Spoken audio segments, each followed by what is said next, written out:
Sot, në Tak Fak, do kemi një histori ndryshe.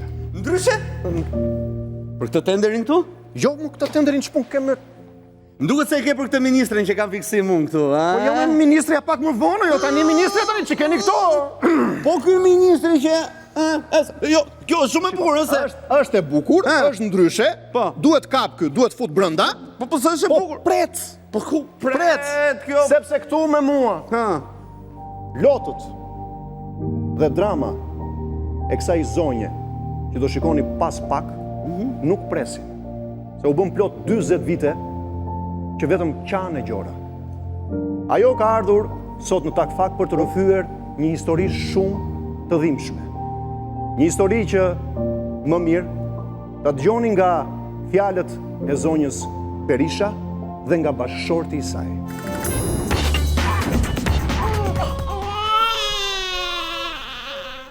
Ta di paktën edhe unë, edhe burrin, edhe vlezët e vetë. Paktën ta dim se është gjallë kjo fëmijë, tek te pengun tim që e kam në tru. Një histori e pabesueshme, gati surreale, por që është kthyer në një dramë për një çift bashkëshortësh, të cilët prej 40 vitesh zgjohen dhe flen me mendimin se fëmia i tyre, që sollën në jetë plot 4 dekada më parë, është ngatruar apo ka humbur pikërisht në këtë godin, i quajtur shumë vite më parë si materniteti Tirana e Re. Të dashur miq të Tak Fak, sot jemi në rrugën Bardhok Biba në Tiranë, këtu ku në këtë pallat jeton çifti i bashkëshortëve Berisha. Pse jeni drejtuar emisionit Tak Fak? Cili është shqetësimi, cili është problemi juaj? Unë kam lindur 85-ën, një fëmijë që kam humbur atë vit, 40 vjet, goca ime mosh me 17 mars. Isha afër 7 muajshe. Atë kohë ra një rubeol. Mu mra rubeola 2 herë. Edhe se dishim qa ishe kjo smunje. Mu më shtru në spital të Tirana Re. Edhe mu më thanë për ta hekur fëmin, unë të shie besova doktoreshën. Edhe bizetova me gjithë burrin, me gjithë vjerën. Ka marru doktor Skënder Kosturi, më ka marru në dorë. Më shtrovi 4 tret pastaj edhe këto thanë, do të bëjmë një gjelpon, thatë për të ardhur dhimbjet e lindjes. E pyeta doktorin, o doktor, për çfarë ma bën këtë gjelponon?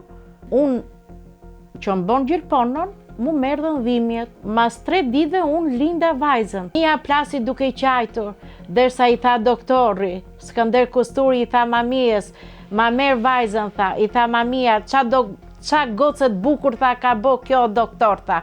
Floku asaj ka qorrelat na, tha. Unë atë koja, pasy si gjithë nonat, si shofin fëmijët. Atë ko, mu ma morën fëmin. E kam peng gjithë jetën, se atë fëmijë kam lindur gjallë, e kam pa vetë me sytë e mi. Pra, kjo nën ka besuar deri në fund se ka bërë një lindje natyrale, po pikërisht këtu historia fillon dhe merr një tjetër rrjedh. Unë ushtrova ditë hone, ditë marte merdi një zonjë te dhoma ime. Kjo zonja s'bënte fëmijë. Unë bona si shoqe me këte, më mrapan. Edhe më trogovi venin e punës edhe unë shkosha disa herë. Kjo si s'kishe fëmijë, them unë, kjo e ka marrë fëmin tim vajzën. Pse do thush? Kjo më ka tregu historinë e burrit vetë si me doktor Skënder Kosturin ishin shok ngusht. Po a keni një fakt që e faktoni Unë kam shkuar te pallati i kësajt, ku ka jetuar. Edhe na ka thonur si burri vetë ka bë një fëmijë me një zonjë tjetër nga Durrësi, edhe po i rrit zonja. Po kjo s'është e vërtet.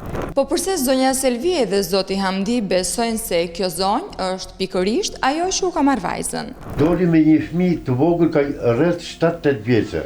Vajzën kjo nuk e mbante shtëpi, e mbante ke shtëpia e të shoqit në Durrës. Pra e mbanin prindrit e të shoqit. Me të thënat e komshies, a kupton?